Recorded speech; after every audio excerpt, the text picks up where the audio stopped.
नमस्कार मंडळी, लक्ष्मीच्या पावलांनी या मालिकेच्या पुढील काही भागांमध्ये आपल्याला जबरदस्त असा ट्विस्ट बघायला मिळणार आहे. मित्रांनो, कालच्या ट्विस्ट एपिसोड म्हणजेच पार्ट 4च्या एपिसोडमध्ये आपण बघितलं की कला आणि सुरेश यांच्यामध्ये वाढती जवळीक बघून आता अद्वैतला खूप जलस फील व्हायला लागतं.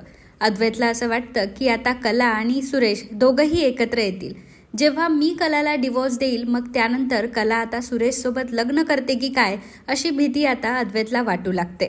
म्हणूनच अद्वैतने वकिलांची मदत घेतलेली असते.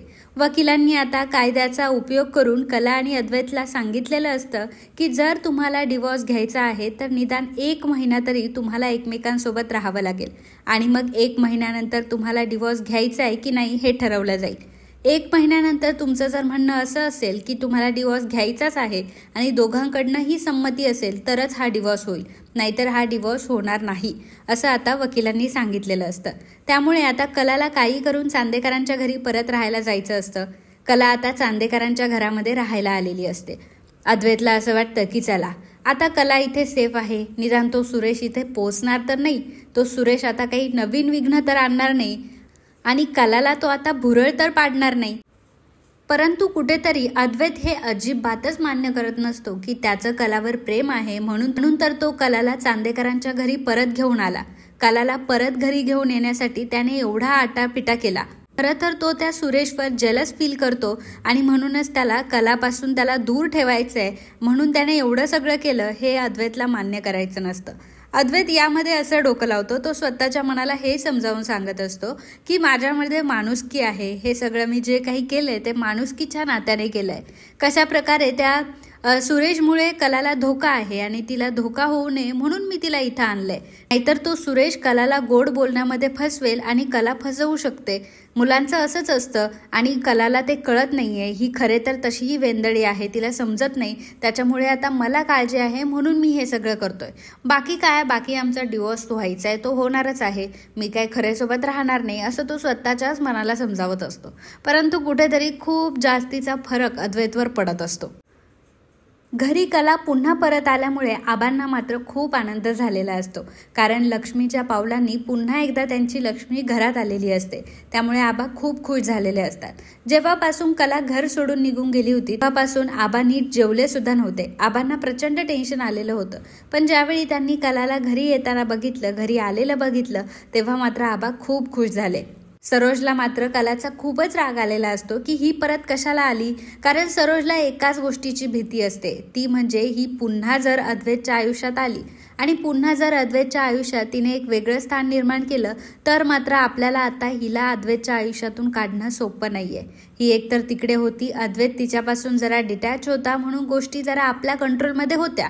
परंतु आता पुन्हा जर ही अद्वैत जवळ राहणार असेल, अद्वैतच्या खोलीमध्ये राहणार असेल तर मात्र आपलं काही खरं नाही आणि ही मुलगी तिच्या प्रयत्नांमध्ये यशस्वी देखील होईल. मला माहिती आहे ही मुलगी परत का आली आहे, कारण तिला पुन्हा एकदा अद्वैतवर तिची भुरळ पाडायची आहे आणि अद्वैतला ती किती चांगली आहे हे पटवून द्यायचं आहे. देवकृपेने जर अद्वैतने तिचं नाही ऐकलं आणि अद्वैत तिच्या म्हणण्यात नाही आला तर बरं होईल, पण या सगळ्यासाठी मलाच आता काहीतरी करावं लागेल. सरोज कलाला म्हणते की ए मुली, आता तुम्ही कोर्टामुळे एकत्र आलाय, म्हणजे कोर्टाने तुम्हाला एकत्र राहण्याची परवानगी दिली आहे. परंतु याचा अर्थ असा नाहीये की तुम्ही दोघंही एका बेडरूममध्ये राहायचं. तू एक काम करायचं, इथून पुढे तू गेस्ट रूममध्ये झोपायचं असं कलाला तिने सांगितलेलं असतं. कला म्हणते की ठीक आहे, चालेल, मला काहीच हरकत नाही. आता कलाला आक्षेप घ्यायचाच नसतो या गोष्टीवर, कारण कलाने मनोमन मानलेलं असतं की तिला अद्वैतपासून डिवोर्स घ्यायचा आहे, कारण अद्वैतला तिला डिवोर्स द्यायचा आहे. तिची तर मनापासून इच्छा नसते डिवोर्स घ्यायची, पण अद्वैत तिला डिवोर्स देणारच आहे हे तिने मान्य करून घेतलेलं असतं.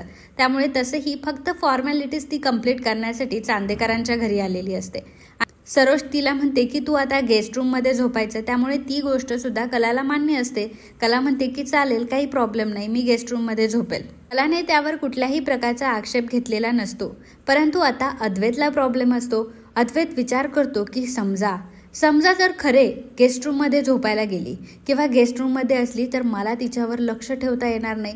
मला कळणार नाही ती कोणाशी काय बोलते, काय करते, मला काहीच कळणार नाही. मला जर ह्या सगळ्या गोष्टी तिच्या जाणून घ्यायच्या असेल तर ती माझ्यासोबत असणं खूप गरजेचं आहे, माझ्या जवळ असणं गरजेचं आहे. म्हणजे कसं की मला नेहमी तिच्यावर वॉच ठेवता येईल. नाहीतर तो सुरेश नाहीतर कधीही तिला फसवेल आणि काही तिच्यासोबत बोलेल आणि ही बावळट आहे, ही मला माहिती आहे, त्याला हो म्हणून टाकेल. म्हणून आता कलाची त्याला काळजी वाटत असते. काळजी कसली, त्याला जेलस फील होत असतं आणि म्हणून तो कलाला म्हणतो की नाही गेस्ट रूममध्ये झोपायची काय गरज आहे तुला. तसंही अजून आपण नवरा बायकोच आहोत आणि तसंही कोर्टाने अजून आपला डिवोर्स मान्य केलेला नाहीये. त्यामुळे तू माझ्या रूममध्ये झोपायचं. ज्या प्रकारे आधी तू माझ्या रूममध्ये राहत होती त्याच प्रकारे तू माझ्या रूममध्ये राहायचं. सरोज म्हणते की अरे अद्वैत, पण काय बोलतोयस तू हे? तू कशाला तिला तुझ्या रूममध्ये झोपवतोयस किंवा कशाला तुझ्या रूममध्ये तिला ठेवून घेतोय? तेव्हा अद्वैत म्हणतो की आई, तुझा माझ्यावर विश्वास आहे ना? मी जे काही करतो ते विचारपूर्वक करतो आणि या सगळ्या गोष्टींची जबाबदारी तू माझ्यावर दिली आहे ना. मला तू सखोल विचार करायला लावलाय, मला डीप विचार करायला लावलाय आणि मला योग्य निर्णय घ्यायला लावलाय ना तू. त्यामुळे तू आता निश्चिंत राहा, मी बरोबर करतोय, जे काही करतोय ते बरोबर आणि व्यवस्थित करतोय. तर सरोज म्हणते की ठीक आहे चालेल, यामागे तू काहीतरी विचार केला असशील म्हणून मी ह्या गोष्टी जाऊन देते. मग कला आता अद्वैतच्या रूममध्ये पुन्हा एकदा झोपण्यासाठी आलेली असते आणि पुन्हा एकदा तीच दिनचर्या सुरू होते जी आधी होती. कला घरात आल्यामुळे घरामध्ये आता एक चैतन्याचं वातावरण निर्माण झालेलं असतं. स्वयंपाकघराला त्यांची अन्नपूर्णा मिळालेली असते. रोज वेगवेगळ्या प्रकारचे पक्वान्न घरात बनत असतात जे आधी बनायचे. सगळ्यांच्या आवडीचा नाश्ता रोज बनत असतो, सगळ्यांच्या आवडीचं जेवण रोज बनत असतं. आबांच्या गोळ्या चुकण्याचा तर संबंधच येत नाही. आबांच्या गोळ्या वेळेवर घेतल्या जात असतात. रजनीला कामामध्ये मदत होत असते. अद्वैतची फेवरेट कॉफी अद्वैतला वेळेवर मिळत असते. अद्वैतच्या आवडीचं जेवण त्याला मिळत असतं. अद्वैतच्या आवडीचा नाश्ता वेळेत मिळत असतो. सोबतच रूममध्ये पसारा नसतो. रूममध्ये सगळ्या काही गोष्टी अगदी परफेक्शनने ठेवलेल्या असतात. आणि त्यात महत्वाचं खरे त्याला त्याच्या डोळ्यासमोर दिसत असते, म्हणजे हक्काचा माणूस भांडायला समोर आहे या गोष्टीची जाणीव अद्वैतला होत असते. कला म्हणजे त्याचा हक्काचा माणूस आहे की ज्याच्याशी तो भांडू शकतो, वाद घालू शकतो. निदान तेवढ्यापुरतं का होईना त्याचं एंटरटेनमेंट व्हायचं. पण जेव्हा कला तिच्या माहेरी गेली होती तेव्हा मात्र अद्वैत बिचारा एकटा पडला होता, काहीच करू शकत नव्हता. त्याच्याकडे काही एंटरटेनमेंटच नव्हतं. खरं तर कलासोबत भांडणं आणि कलासोबत भांडण्यात जी मजा आहे ती त्याला दुसरी कुठेही मिळणार नाही, ही गोष्ट त्याला जाणवलेली असते. ते फक्त कलाच्या विरहाने. पण कला मात्र एकदम शिस्तीची. कला अद्वैतसोबत एकदम प्रोफेशनल वागत असते, जसं की अद्वैतला हवं असतं. म्हणजे कलाने आतापर्यंत काय काय करावं अशी अद्वैतची इच्छा असते ना. म्हणजे अद्वैतने जेवढे डिफरन्सेस कलामध्ये काढलेले असतात ना त्याच्या विरुद्ध सगळी कला वागत असते. म्हणजे काय तर अतिशय कमी बोलणं, हळू आवाजात बोलणं. कला अजिबात वाद घालत नसते. अद्वैतने जरी वाद घालण्याचा प्रयत्न केला ना तर कला लगेच तिथे स्टॉप करून त्याला फुल स्टॉप देऊन ते भांडण संपवत असते. अजिबातही ती भांडणं वाढवत नाही, भांडणांचा गाजावाजा करत नाही. अद्वैतला ती गोष्ट आवडत नसते, कारण अद्वैतला मोठं बोललेलं किंवा स्वतःचं म्हणणं खरं करणं या गोष्टी आवडत नसतात. त्यामुळे कलाने आता त्या गोष्टी सोडूनच दिलेल्या असतात आणि अगदी प्रोफेशनल ती वागत असते. अगदी शहाण्या मुलीसारखं जसं अद्वैतला हवी असते ना तशी कला वागत असते. पण अद्वैतला कुठे करमत असतं. आता अद्वैतला असतं कलाशी भांडायचं. कलाशी भांडण्याची त्याला सवय असते. कलानेही त्याच्याशी अगदी पदर खोचून भांडायला सुरुवात करावी. आम्ही दोघांनी एकमेकांसोबत लढाया कराव्यात अशी अद्वैतची इच्छा असते.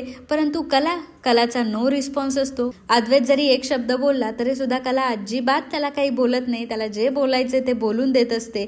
अजिबातही भांडत नाही आणि अगदी प्रोफेशनली वागत असते. अगदी जेवढ्याच्या तेवढं बोलते, मोजकं बोलत असते. त्यामुळे अद्वैतलाच आता या गोष्टींचा त्रास व्हायला लागला. कारण कलाने आता सायलेन्स पकडलेला असतो. कला सारखी शांत बसत असते आणि अगदी जिथलं काम जिथं करायचं तिथं करत असते. याच्या व्यतिरिक्त एक्स्ट्रा बडबड नाही, एक्स्ट्रा काही वागणं नाही, एक्स्ट्रा काही करणं नाही असं तिचं चाललेलं असतं. रूममधली प्रत्येक गोष्ट एकदम परफेक्ट असते. रूममध्ये प्रत्येक गोष्ट परफेक्ट ठेवलेली असते. मग ते अद्वैतचे कपडे असो किंवा शोपीस असो किंवा काहीही असो, अगदी छान टापटीपणे सगळं ठेवलेलं असतं.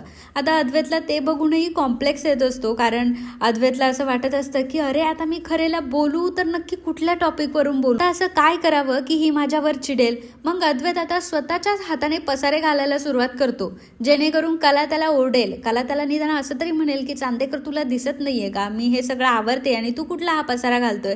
तर अद्वैत आता तसंही करायला मागे पुढे बघत नाही, कारण त्याला कलाच्या भांडणांची एवढी सवय झालेली असते आणि त्यातूनच खरी मजा येते हे त्याला कळलेलं असतं. त्याला गुपित आता समजलेलं असतं की संसाराचं खरं गुपित नक्की काय आहे. जेव्हा कला इथे नव्हती, मला तिच्याशी भांडावंसं वाटत होतं. जेव्हा मला भांडावंसं वाटत होतं तेव्हा कला इथे नव्हती. तेव्हा त्याला समजलं की ह्या भांडणांची किंमत काय होती ते. खरं तर कलावर मी ओरडायचं म्हणून ओरडत नव्हतो, तर माझा तिच्यावर हक्क आहे म्हणून ओरडत होतो. माझा तिच्यावर अधिकार आहे म्हणून ओरडत होतो. आतापर्यंत सगळ्या गोष्टी मी आणि कलाने मिळून सोबत केल्या आहे. मोठे मोठे डीलसुद्धा आम्ही दोघांनी मिळून क्रॅक केलेत. मोठमोठ्या गोष्टीसुद्धा घरात घडल्या असतील. त्या नैनाला आम्ही मरणापासून वाचवले. त्या नैना जेव्हा किडनॅप झाली होती तेव्हा आम्हीच तिला घेऊन आलो. त्यानंतर घरामध्ये राहुलचं प्रकरण असेल ते सगळ्यांसमोर आणायचं होतं, तेव्हासुद्धा आम्ही दोघांनीच पुढाकार घेतला. एवढंच काय तर आम्ही दोघांनी जे लग्न करण्याचा निर्णय घेतला ते सुद्धा कुटुंबासाठी एका मताने घेतला होता. या सगळ्या गोष्टी अद्वैतला कळत असतात आणि खरंच आपण कुठे काहीतरी चूक केली आहे असं अद्वैतला वाटू लागतं. आपण कलाला असं नव्हतं बोलायला पाहिजे. हा आपल्यातला डिफरन्स पॉइंट नाहीये. खरं तर ही आपल्यातली विसंगता नाहीये. यामुळेच तर आपलं नातं अजून जास्त फुलतंय. ही गोष्ट आता अद्वैतला कळत चाललेली असते. परंतु कलाच्या बिचारीच्या मनात असं कुठेही काही नसतं. कला फक्त शांत असते. कला शांत या गोष्टीसाठी असते की तिला अद्वैतच्या मनाचं खरं करायचं असतं. कारण तिला माहीत असतं की जर अद्वैतचं मनच नाही आहे संसारामध्ये यायचं तर आपण त्याला उगाच कशाला या सगळ्या गोष्टीत आणायचं, उगाच कशाला त्याच्या मनाच्या पलीकडे गोष्टी करायच्या. आणि संसार हा असा असतो जो दोघांच्या संमतीने होत असतो. इथे जर मी संसाराचा गाडा ओढते तर मात्र हा संसार टिकणार नाही. पुढे जाऊन ह्या संसाराचा नाशच होणार आहे. म्हणून कलाने सायलेन्स पकडलेला असतो. म्हणूनच कलाने शांतता बाळगलेली असते आणि कलाची ही शांतता आता कुठेतरी अद्वैतला खटकायला लागलेली असते. तर अद्वैतने कलाबद्दल जे जे विसंगत पॉईंट लिहिलेले असतात ते सगळं आता खोडून टाकण्याची वेळ आलेली असते. कारण कला अतिशय त्याच्या विरुद्ध वागत असते आणि अद्वैतला ती विरुद्ध वागत असते. त्यामुळे जास्त त्रास होत असतो. ही गोष्ट अद्वैतच्या स्वतः लक्षात आलेली असते. त्याला आता कळलेलं असतं की कला एवढी बोलकी आहे, माझ्याशी वाद घालत असते, माझ्याशी भांडणं करत असते, परंतु ह्याच गोष्टीमध्ये खरा गोडवा आहे. आपण म्हणतोय की कलाने असं वागायला पाहिजे, तिने मोठ्याने नाही बोलायला पाहिजे, तिने स्वतःचं म्हणणं नाही खरं केलं पाहिजे, ती दुसऱ्या लोकांना वेडच समजते किंवा लाभ इतके पॉईंट अद्वैतने तिच्याबद्दल लिहिलेले असतात जे की तिच्यामध्ये विसंगत आहेत. परंतु आता मात्र ते विसंगत पॉईंटच किती चुकीचे होते आता अद्वैतला स्वतःला कळायला लागलेलं असतं. संसाराचं महत्त्व अद्वैतला हळूहळू समजायला लागलेलं असतं. कलाचं बोलणं त्याला आता खरं वाटत असतं की बरोबर आहे, खरे अगदी बरोबर म्हणत होती की या सगळ्या ज्या गोष्टी आहे, विसंगत गोष्टी आहे, त्याच तर खऱ्या गोष्टी आहे आणि तीच तर संसाराची खरी रहस्य आहे. दीपकाचे सारखे ध्रुव कधीच एकमेकांना आकर्षित करत नाही, परंतु विरुद्ध ध्रुव एकमेकांना आकर्षित करतात. याचा अर्थ काय की ज्या कपलमध्ये विसंगती जास्त असेल आणि फक्त नातं समजून घेण्याची त्यांची पात्रता असेल तर मात्र ते नातं खूप पुढे जाऊ शकतं आणि ते नातं आयुष्यभर टिकू शकतं. आणि आपण जो विचार करतोय की कलाने हेच वागायला पाहिजे, खऱ्याने असंच बोलायला पाहिजे, असं नाही बोलायला पाहिजे, हेच करायला पाहिजे, तिने तेच करायला पाहिजे, खरं तर आपण या गोष्टीतून तिला गुलामगिरी पत्करायला लावतोय. आणि खरं तर प्रेम असं कधीच नसतं. प्रेम मात्र गुलामगिरीतून मुक्तता असते. प्रेम मात्र फ्रीडम असतं आणि आपण कलाला गुलामगिरीचं आयुष्य जगायला लावतोय. पण आतापर्यंत कलाबद्दल बोर्डवर इतके विसंगत पॉईंट लिहिले, ती अशी आहे, ती तशी आहे, हे आहे, ते आहे, आपण इतकं सगळं लिहिलं. परंतु कलाने आपल्याबद्दल एक तरी वाईट गोष्ट लिहिली का? एक तरी वाईट गोष्ट आपल्याबद्दल सांगितली का? मी प्रत्येक वेळी कलाला म्हणत असतो की तू अशीच आहे, तू तशीच आहे, तुझं मला हे आवडत नाही, तुझं मला ते आवडत नाही. परंतु खरे मला असं प्रत्येक वेळी बिंबवते का की नाही चांदेकर तू असाच आहे, त्याच्यामुळे मला तुझ्यासोबत राहायचं नाही, नाही चांदेकर तू तसाच आहे, मला तू आवडतच नाहीये, मला तू असाच नाहीये, मला तू तसाच नाहीये, असं तर खरे मला कधीही सांगत नाही.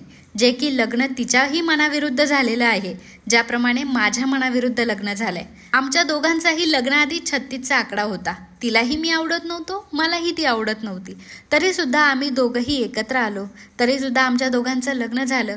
लग्नानंतरही आमचं तेच होतं, तू मेमेची भांडणं आमची चालूच होती. परंतु तरी सुद्धा कलाने मात्र तिची पायरी कधीही सोडून ती वागली नाही आणि मी मात्र नेहमी माझी पायरी सोडून वागत राहिलो. किंवा कामामध्ये सुसंगतपणा असणं ही खरं तर एका चांगल्या माणसाची लक्षणं आहे. हे गुण चांगले आहेत, परंतु प्रत्येक जणाने ते एक्सेप्टच करावे असं नाहीये. ज्या प्रकारे माझ्यामध्ये ह्या 2-3 गोष्टी चांगल्या आहेत, त्याप्रमाणे कलामध्ये सुद्धा 2-3 गोष्टी आहेत की चांगल्या. ती उत्तम डिझाईन काढते, तशा डिझाईन मलाही बनवता येत नाही. मी तर चांदेकर ज्वेलर्सचा बिझनेस सांभाळतो आणि चांदेकर ज्वेलर्सचा सगळा बिझनेस हा फक्त डिझायनिंगवर अवलंबून आहे आणि कंपनीतलं मेन काम कला करते. म्हणजे कंपनीतल्या मेन डिझाईनचं काम ही कला करते. तिच्या डिझाईन्सवर चांदेकर ज्वेलर्स डिपेंड आहे. आज मिस्टर स्वामीनाथन यांची एवढी मोठी डील आम्हाला मिळते, एवढी स्वामीनाथनची डील आम्हाला मिळाली आहे, तर ती फक्त कलामुळे मिळाली आहे. चांदेकर ज्वेलर्सला करोडोंचा फायदा झालाय, तर आज तो फक्त कोणामुळे झालाय, तर कलामुळे झालाय. मग आपण असं कसं म्हणतो की कलामध्ये काहीच चांगले पॉईंट नाहीये? खरं तर कला माझ्यापेक्षाही चांगली डिझायनर आहे. ज्याप्रमाणे मी उत्तम बिझनेस मॅनेज करू शकतो, मी जर एक चांगल्या प्रकारचा मॅनेजर आहे, तर कला एक चांगल्या प्रकारची डिझायनर आहे. आणि माझ्या त्या मॅनेजमेंटमुळे माझ्याकडे एक गोष्ट आलेली आहे, ती म्हणजे परफेक्शन. मी सगळ्या गोष्टी अगदी परफेक्शनने करतो. त्याचप्रमाणे कलामध्ये कला आहे आणि त्यामुळे प्रत्येक गोष्ट ती कलेने पूर्ण करते. म्हणजे स्वयंपाक सुद्धा ती चवीने बनवते आणि स्वयंपाक बनवण्यासारखी अवघड कला सुद्धा तिने अगदी व्यवस्थित आत्मसात केलेली आहे. खरं तर माझ्यामध्ये ज्या चांगल्या गोष्टी आहेत त्या मी फक्त सातत्याने आत्मसात केल्यात आणि वारंवार त्या गोष्टी मी करत आलोय, म्हणून माझ्याकडे परफेक्शन आलंय आणि मॅनेजमेंट आलंय. आणि त्याचप्रमाणे कला देखील वारंवार त्या डिझाईन्स काढत आली आहे. तिचा कला क्षेत्रामध्ये इंटरेस्ट होता, म्हणून प्रत्येक गोष्ट ती अगदी कलेने करत असते. ज्या प्रकारे कुठलीही गोष्ट करण्यामध्ये माझ्याकडे क्रिएटिव्हिटी नाहीये, माझ्याकडे कला नाहीये, कुठलीही गोष्ट मी कलेचा आधार घेऊन करू शकत नाही, त्याचप्रमाणे एका कलाकाराकडे सुद्धा एखादं परफेक्शन असावं हे मॅन्डेटरी नाहीये, हे गरजेचं नाहीये. आता ही गोष्ट अद्वैतला चांगली समजलेली असते आणि संसार म्हणजे काय हे अद्वैतने आता समजून घेतलेलं असतं आणि त्याला हे सगळं समजलेलं असतं ते फक्त एका गोष्टीमुळे की कलाने शांतता बाळगलेली असते. आता नकळतपणे का होईना अगदी बरोबर वागत असते. कारण खरं म्हटलं तरी स्त्रियांचं सगळ्यात मोठं शस्त्र असतं ते म्हणजे शांतता बाळगणं, सायलेन्स, काहीही न बोलणं, समोरचा जे काही बोलतोय त्याला बोलू देणं, त्याच्यावर काही रिप्लायच न देणं आणि समोरच्याच खरं आहे असं म्हणून शांत बसणं. हे सगळ्यात मोठं शस्त्र स्त्रियांकडे असतं आणि त्या शस्त्राचा कलाने बरोबर उपयोग केलेला असतो आणि त्याचा बरोबर परिणाम हा अद्वैतवर झालेला असतो, जो की सगळ्या पुरुषांवर होतो. अद्वैत आता मुद्दाम काही ना काहीतरी खुसपटा काढत असतो, जेणेकरून कलासोबत बोलेल, त्याच्यासोबत पहिल्यासारखं वागेल, त्याच्यासोबत भांडेल, परंतु कला असं काहीही करत नसते. अद्वैतला आता त्या गोष्टींचा त्रास व्हायला लागलेला असतो, परंतु अद्वैतच्या सगळ्या गोष्टी अगदी व्यवस्थित होत असतात. अद्वैतचा नाश्ता असेल, अद्वैतचं जेवण असेल, त्यानंतर अद्वैतची कॉफी असेल, सगळं काही त्याला टाइम टू टाइम मिळत असतं. रूममध्ये कुठलाही कचरा नसतो, पसारा नसतो, सगळं काही अगदी व्यवस्थित. त्याचप्रमाणे डिझायनिंगची कामंसुद्धा अगदी व्यवस्थित होत असतात. कला सगळं काही मॅनेज करत असते, त्याचबरोबर ती अद्वैतला डिझाईन्सही देत असते. अद्वैत त्यातही कलाला बोलतं करण्याचं बघतो की बनवलेल्या डिझाईन्सला अद्वैतने नावं देखील ठेवून बघितलेली असतात की खरे तू हे काय बनवलंय, हे अजिबात ॲक्सेप्ट होणार नाही, स्वामीनाथन हे ॲक्सेप्टच करू शकत नाही. तरीसुद्धा कलाने तिचं ज्ञान न पाजळता अद्वैतला ती म्हटलेली असते, ठीक आहे सर, मी तुम्हाला दुसरा बनवून देते, असं म्हणून कलाने डिझाईन सुद्धा दुसऱ्या बनवलेल्या असतात, परंतु अजिबातच ती वादावाद घालत नाही, अजिबात ती काही ड्रामा क्रिएट करत नाही. त्यामुळे अद्वैतला आता या गोष्टीचा बरोबर झटका बसलेला असतो आणि त्याला बरोबर आता टेन्शन आलेलं असतं. सोबतच कलाचा वाढदिवस आता जवळ आलेला असतो. 2-3 दिवसांवर कलाचा वाढदिवस असतो आणि कलाचा वाढदिवस आहे हे मात्र कलाच्या माहेरच्यांना सोडून कोणालाही ठाऊक नसतं, कोणालाही माहीत नसतं. आणि अद्वैतला कलाच्या वाढदिवसाची अजिबात आयडिया नसते की तिचा वाढदिवस कधी असतो. कधी कलाला विचारलेलंच नसतं की खरे तुझा बर्थडे कधी असतो, तू कधी जन्मली आहेस, काही विचारलेलं नसतं कलाला आणि कलानेही कधी सांगितलेलं नसतं, कारण तसा काही प्रसंगच आलेला नसतो. आता अद्वैतला कलाचा वाढदिवस कधी आहे हेच माहिती नाही आहे, परंतु संगीताला मात्र कलाचा वाढदिवस माहिती आहे आणि वाढदिवसाच्या दिवशी आपण काहीतरी धमाल करूयात, कला आणि अद्वैतला एकत्र आणण्यासाठी काहीतरी करूयात किंवा त्याला जलस करूयात असं आता संगीता ठरवते. म्हणून संगीता आता आबांना या गोष्टीची कल्पना देते आणि आबांना ती सांगते की आबाजी, आमच्या कलेचा वाढदिवस आहे, येत्या 2 दिवसांनी आमच्या कलेचा वाढदिवस आहे, त्यामुळे आपल्याला काहीतरी भन्नाट करायला पाहिजे. आबा म्हणतात की बरं झालं विहीनबाई, तुम्ही ही गोष्ट आम्हाला सांगितली, आता आम्ही बघतो काय करायचं ते. आबा फोन ठेवतात आणि आबांनी आता सुरेशला कॉल केलेला असतो. आबांनी सुरेशला सगळा प्लॅन समजावून सांगितलेला असतो की तुला आता कलाच्या वाढदिवसाच्या दिवशी काय काय करायचंय ते. आणि सुरेश आता आबांना म्हटलेला असतो की आबा, तुम्ही काही काळजी करू नका, मला जे करायचं आहे ते मी आता बरोबर करणार. आता यावेळीस कलाचा असा वाढदिवस होणार आहे की जो वाढदिवस कलाच्याही लक्षात राहणार आहे, परंतु त्यापेक्षाही जास्त अद्वैत सरांच्या तो जास्त लक्षात राहणार आहे. त्यामुळे तुम्ही अजिबात काळजी करू नका, आता फक्त तुम्ही बघत राहा की काय काय होणार आहे ते. सुरेश आता कलाच्या वाढदिवसाच्या दिवशी असं काहीतरी भन्नाट करणार आहे ज्यामुळे अद्वैतला प्रचंड मोठा धक्का बसणार आहे आणि कलाला सुद्धा खूप मोठा धक्का बसणार आहे. तर मित्रांनो, बघूयात आता की कलाच्या वाढदिवसाच्या दिवशी नक्की काय होणार आहे, हे आपण पार्ट 5 मध्ये डिस्कस करणार आहोत. मित्रांनो, जर तुम्हाला या व्हिडिओचा पार्ट 5 हवा असेल तर लगेचच तुम्ही पार्ट 5 अशी कमेंट करा कमेंट बॉक्समध्ये. आत्तापर्यंत तुम्ही आपल्या सगळ्या ट्विस्ट एपिसोडला चांगला रिस्पॉन्स दिलाय आणि मला खात्री आहे की यापुढे सुद्धा असाच रिस्पॉन्स भेटत राहील. सोबतच आपला व्हिडिओ जर तुम्हाला आवडला असेल तर व्हिडिओला लाईक करायला फक्त विसरू नका. धन्यवाद.